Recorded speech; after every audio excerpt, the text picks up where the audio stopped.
Hindi palaging biglaan ang pagkawala ng attraction. Minsan, hindi siya nawawala dahil may dumating na iba. Hindi dahil isang araw nagising siya na wala na siyang nararamdaman. Minsan, unti-unti itong namamatay sa maliliit na bagay na paulit-ulit mong ginagawa. Mga bagay na akala mo normal lang, pero tahimik na binabago ang tingin niya sa'yo. Dati excited siyang kausapin ka. Dati interesado siya. Dati gusto niyang malaman ang mundo mo. Pero habang tumatagal, may nagbago. Hindi mo alam kung kailan nagsimula. Pero naramdaman mo na hindi na pareho ang energy. Sa psychology, ang attraction ay hindi lang nabubuo. Maaari rin itong mawala kapag nawala ang respeto, curiosity at emotional connection. Sabi ni Carl Jung, until you make the unconscious conscious, it will direct your life. And you will call it fate. Minsan, ang mga bagay na sumisira sa atin ay ang mga bagay na hindi natin nakikita sa sarili natin. Kaya sa video na ito, pag-uusapan natin ang yes to bagay na tahimik na nakaka-turn off sa babae gamit ang dark psychology, female psychology, at human behavior. Hindi para habulin ang approval ng kahit sino, kundi para maintindihan kung paano maging mas mature, mas aware, at mas mataas na version ng sarili mo. Dahil minsan, hindi mo kailangan magbago para magustuhan ka. Kailangan mong mag-grow para hindi mo mawala ang sarili mong value. Bago tayo magsimula, kung hindi ka nakasubscribe sa channel na ito, malamang hindi na tayo muling magkikita. Pero kung subscriber na kita, congratulations. Araw-araw kang natututo ng tunay na psychology. Number 1, sobrang pagiging available. Isa ito sa pinaka hindi napapansin, pero isa sa pinakamadalas makabawas ng attraction, ang sobrang pagiging available. Dahil maraming lalaki ang naniniwala na kapag lagi silang nandyan, mas mamahalin sila. Kapag mabilis silang mag-reply palagi, mas ma-appreciate sila. Kapag lagi nilang inuuna ang babae, mas makikita ang halaga nila. At sa umpisa, mukhang tama, mukhang sweet, mukhang effort. Pero habang tumatagal, may isang bagay na unti-unting nawawala. Ang curiosity, ang excitement, ang respeto sa oras mo. Bakit? Dahil ang isang bagay na palaging nandyan, minsan nakakalimutan ng pahalagahan. Hindi dahil masama ang magbigay ng oras. Hindi dahil kailangan mong maging malamig. Hindi dahil kailangan mong maglaro ng emosyon. Ang punto ay, huwag mong kalimutan ang sarili mong mundo habang nagmamahal ka ng ibang tao. Dahil kapag lahat ng oras mo, lahat ng energy mo, lahat ng plano mo ay umiikot na lang sa kanya, unti-unti kang nawawala. Dating may sarili kang routine, may sariling goals, may sariling passion, may sariling identity. Pero na ngayon, naghihintay ka na lang. Kailan siya magre-reply, kailan siya free, kailan kanya kailangan.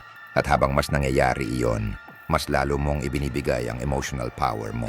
Sa psychology, kapag ang happiness mo ay nakadepende na sa attention ng ibang tao, nagkakaroon ng emotional dependency. At kapag naging dependent ka, hindi na confidence ang pinapakita mo. Takot na, takot mawalan, takot maiwan, takot mapalitan, at ramdam iyon.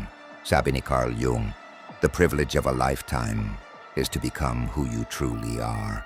Pero paano mo magiging tunay ang sarili mo kung unti-unti mong iniiwan ang sarili mong buhay para lang maging parte ng buhay ng iba? At heto ang brutal na katotohanan. Ang dahilan kung bakit ka naging attractive noong una ay madalas ang sariling mundo mo. Ang confidence mo, ang passion mo, ang direction mo. Pero minsan kapag nagustuhan natin ang isang tao, isinusuko natin ang mismong bagay na naging dahilan kung bakit tayo nagustuhan. Ang taong attractive, hindi dahil unavailable siya, kundi dahil may value ang oras niya. May ginagawa siya, may binubuo siya, may direction siya. Kaya tandaan mo ito, magmahal ka, magbigay ka ng oras, magpakita ka ng effort, pero huwag mong gawing buong mundo ang isang tao. Dahil kapag nawala siya at siya lang ang mundo mo, mawawala ka rin. Pero kung may sarili kang mundo, kahit sino ang dumating o umalis, mananatili kang buo. Number 2, kawalan ng emotional control. Isa sa pinakamabilis makabawas ng attraction ay hindi ang pagkakaroon ng emosyon, kundi ang pagiging kontrolado nito. Dahil lahat tayo nakakaramdam, lahat tayo nasasaktan, lahat tayo natatakot mawalan. Pero hindi lahat marunong humawak ng sariling emosyon. At doon nakikita ang maturity. Kapag konting problema, sumasabog ka. Kapag hindi siya agad nag-reply, nag-overthink ka. Kapag nagbago ang tono niya, nasira na ang buong araw mo. Kapag hindi mo nakuha ang attention na gusto mo, pakiramdam mo wala ka ng halaga. Unti-unti, hindi na pagmamahal ang ipinapakita mo. Pressure na. At ang pressure, nakakapagod dalhin. Sa psychology, ang emotional regulation ay kakayahan ng isang tao na maramdaman ang emosyon nang hindi nagpapakontrol dito. Hindi ibig sabihin nito na wala kang pakialam. Hindi ibig sabihin na maging malamig. Ang ibig sabihin, may lakas kang huminto, mag-isip at pumili ng tamang reaksyon. Dahil ang taong walang emotional control, madaling kontrolin ng sitwasyon, madaling kontrolin ng takot, madaling kontrolin ng ibang tao. Sabi ni Marcus Aurelius, "You have power over your mind, not outside events." Ang tunay na lakas, hindi nanggagaling sa pagkontrol sa mundo. Nanggagaling ito sa pagkontrol sa sarili. At heto ang isang painful truth. Maraming lalaki ang nawawalan ng attraction, hindi dahil sobra silang magmahal, kundi dahil hindi nila kayang manatiling kalmado. Habang nagmamahal, kapag insecure sila, nagiging controlling. Kapag natatakot sila, nagiging needy. Kapag nag-aalala sila, nagiging possessive. At minsan, ang taong ayaw nilang mawala, sila mismo ang napapalayo. Dahil ang relasyon, hindi lang kailangan ng pagmamahal. Kailangan din nito ng emotional safety. Gusto ng tao na maramdaman na kasama nila ang isang taong matatag. Hindi perpekto, hindi walang problema, pero marunong humawak ng sarili. At tandaan mo ito, ang kalmadong lalaki, hindi mahina, hindi siya walang pakialam. Mas kilala niya lang ang sarili niya. Alam niya na hindi lahat ng emosyon kailangan sundin. Hindi lahat ng takot kailangan paniwalaan. Hindi lahat ng sitwasyon kailangan bigyan ng matinding reaksyon. Dahil ang taong may emotional control, may kakaibang presence, hindi niya kailangang ipakita na malakas siya. Ramdam ito, at iyon ang klase ng lakas. Nabihirang makita, kaya mahirap kalimutan. Number 3, walang sariling goals o direksyon. Isa sa pinakatahimik, pero pinakamalakas makabawas ng attraction, ay ang kawalan ng sariling direksyon. Hindi dahil kailangan mong maging mayaman. Hindi dahil kailangan mong maging successful agad. Hindi dahil kailangan mong nasa taas ka na ng buhay, kundi dahil kailangan makita na may ginagawa ka para umusad dahil may kakaibang energy. Ang taong may pinupuntahan, may pangarap, may disiplina, may dahilan kung bakit siya gumigising araw-araw. At kabaliktaran nito, ang taong walang sariling direction, madalas naghahanap ng ibang tao para punan ng kulang sa buhay niya. Doon nagsisimula ang pagiging needy, doon nagsisimula ang sobrang attachment, doon nagsisimula ang takot mawalan. Bakit? Dahil kapag wala kang sariling mission, madali mong gawing mission ang ibang tao. Kapag wala kang sariling mundo, madali mong gawing mundo ang relasyon. At iyan ang delikado. Sa umpisa, mukha itong pagmamahal. Pero habang tumatagal, nagiging emotional dependency. Dating may pangarap ka, dating may plano ka, dating may mga bagay kang gustong patunayan sa sarili mo. Pero dahil masyado kang na-focus sa isang tao, unti-unti mong iniwan ang sarili mong growth. Mas marami ka ng oras mag-overthink kaysa mag-improve. Mas marami ka ng oras maghintay ng attention kaysa gumawa ng future. At habang nangyayari yon, unti-unting nawawala ang version mo. Na may apoy sa loob, sabi ni Friedrich Nietzsche, "He who has a why to live can bear almost anyhow." Ang taong may dahilan sa buhay, mas matatag, mas mahirap sirain, mas mahirap mawala sa sarili. Dahil ang halaga niya, hindi lang nanggagaling sa kung sino ang nagmamahal sa kanya. Nanggagaling din ito sa taong binubuo niya. At heto ang brutal na katotohanan. Ang attraction ay hindi lang tungkol sa kung ano ang meron ka ngayon. Madalas tungkol ito sa direksyon na tinatahak mo. May mga taong wala pa sa rurok ng tagumpay, pero attractive sila. Bakit? Dahil ramdam mong may vision, may growth, may potential, may ginagawa, at iyon ang bagay na hindi kayang dayain. Dahil ang tunay na ambition, nakikita sa actions, hindi sa salita. Kaya kung gusto mong maging mas attractive, huwag mong gawing goal ang magustuhan ng lahat. Gawin mong goal na maging proud ka sa taong nakikita mo sa salamin. Mag-aral, mag-improve, magtrabaho sa sarili mo, buuin ang buhay mo. Dahil ang taong may sariling direksyon, hindi naghahanap ng taong sasagip sa kanya. Naghahanap siya ng taong sasabay sa journey niya. At yun ang klase ng energy na mahirap baliwalain. Number 4, laging naghahanap ng validation.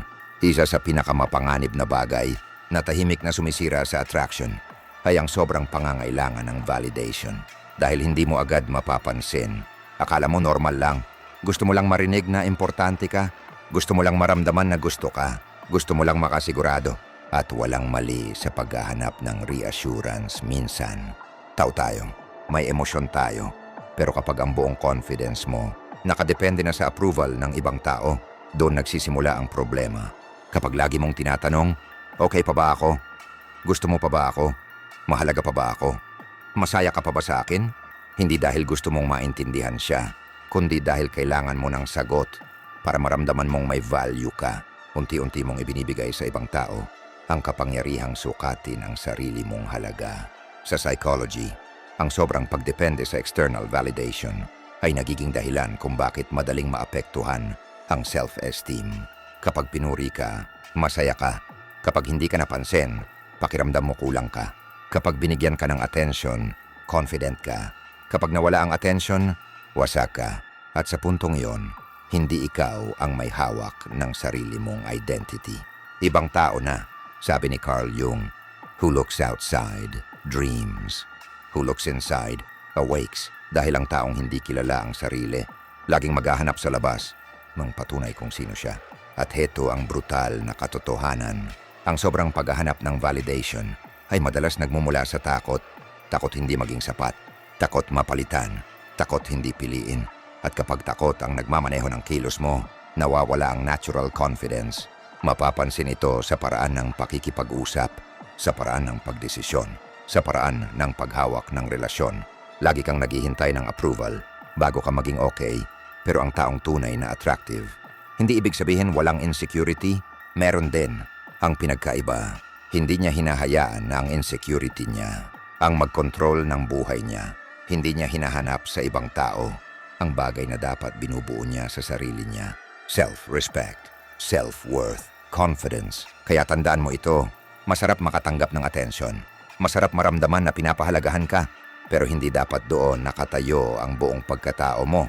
Dahil kapag ang value mo nakadepende sa palakpak ng iba, mawawala ka kapag tumahimik ang mundo. Pero kapag alam mo kung sino ka, kahit walang pumapansin, mananatili kang buo. At yun ang klase ng confidence na hindi kailangang ipakita dahil kusa itong nararamdaman. Number 5, kawalan ng boundaries. Isa sa pinakamalaking maling paniniwala ng maraming lalaki ay ang akala nila kapag mas marami silang tinatanggap, mas magiging mahalaga sila. Kapag lagi silang pumapayag, mas mamahalin sila.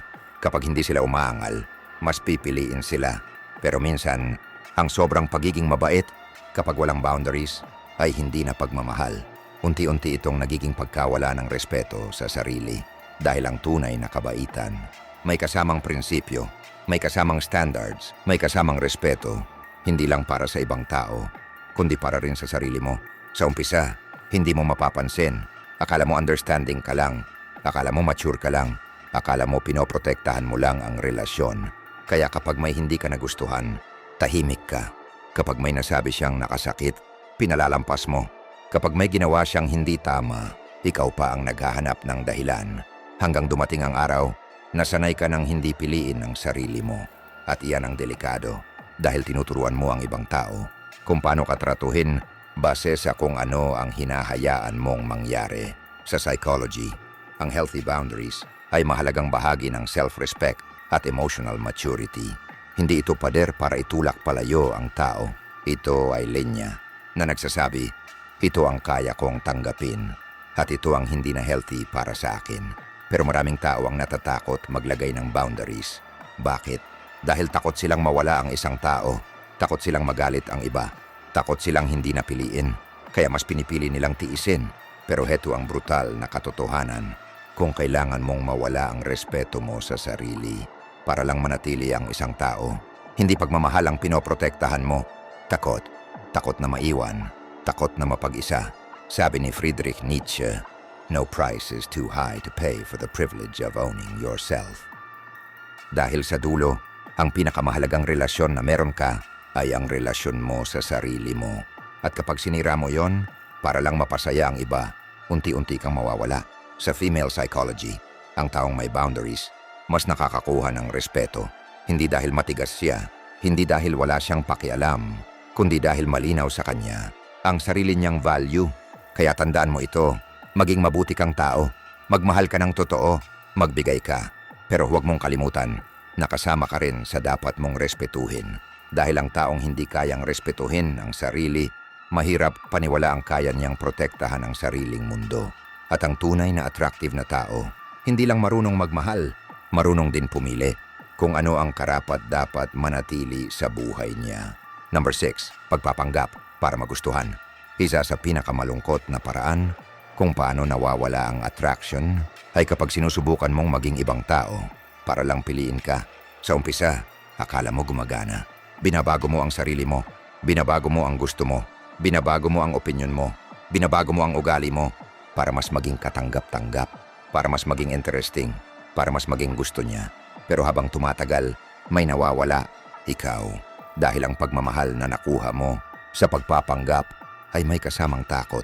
Takot na kapag nakita niya ang totoong ikaw, baka umalis siya. Kaya araw-araw, kailangan mong panindigan ang isang imahe na hindi naman talaga ikaw. At iyon ang nakakapagod.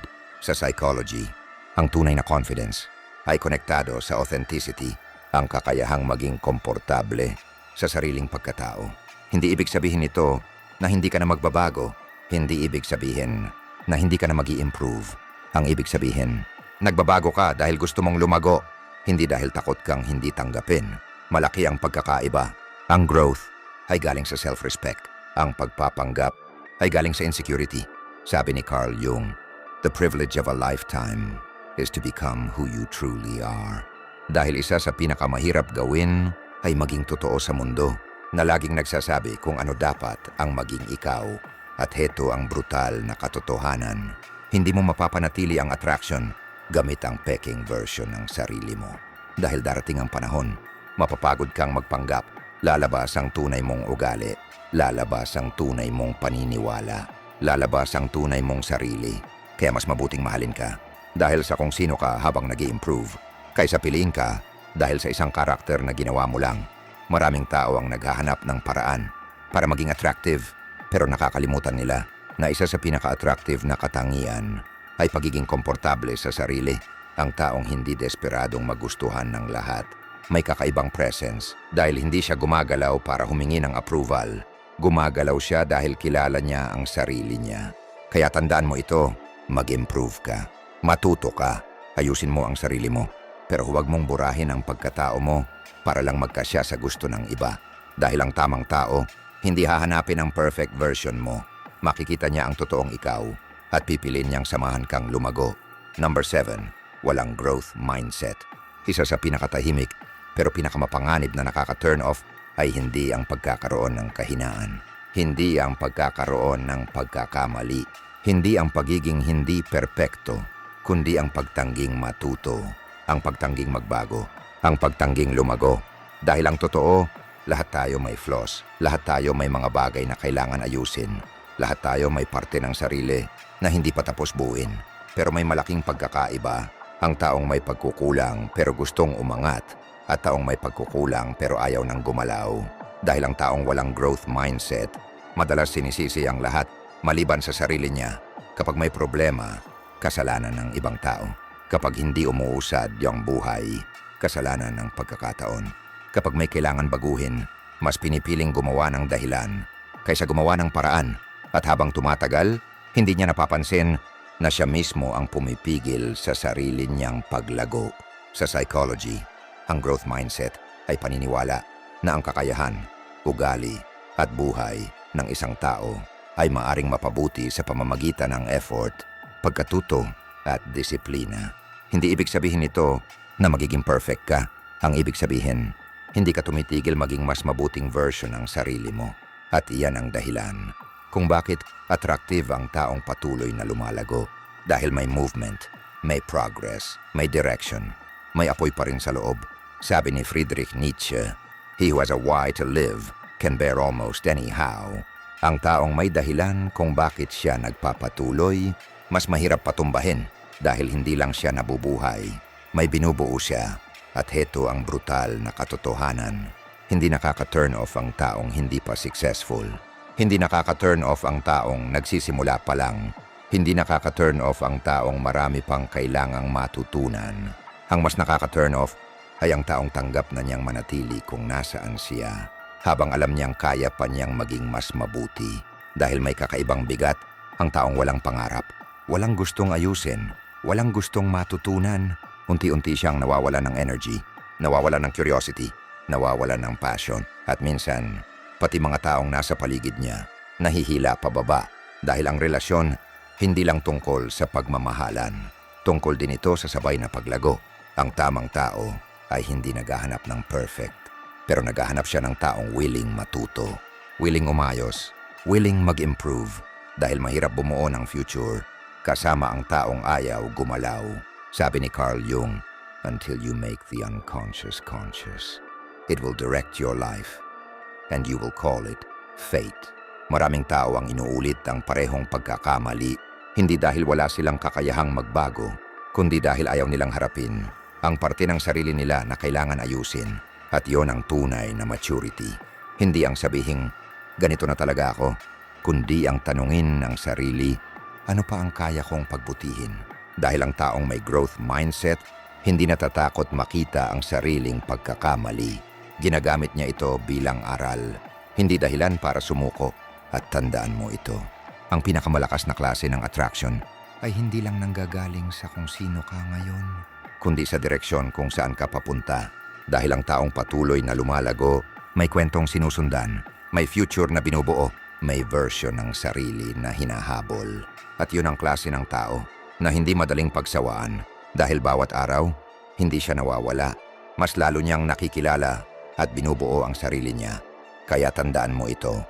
Hindi mo trabaho na pilitin ang isang tao na ma-attract sa'yo.